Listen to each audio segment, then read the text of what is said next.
अभी तक नहीं आया है। कब आएगा बाबा?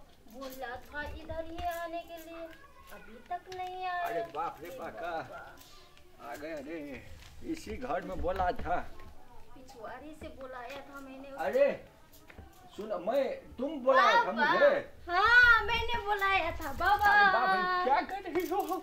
क्या हाँ बाबा क्या कर रही हो? तुम क्या कर रही हो? क्या कर रही हो बाबा? हमें बहुत जोर से करने का मन कर रहा है। क्या बात ए बाबा, चलिए ना।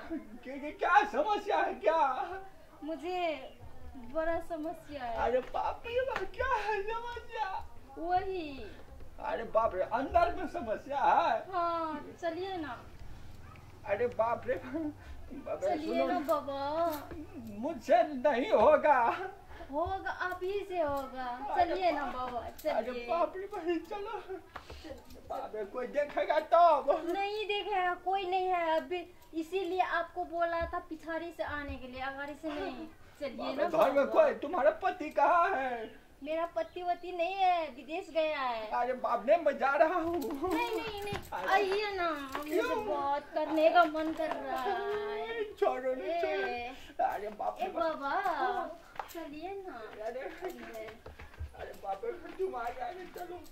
नहीं चलिए ना, आइए ना, साथ चलिए।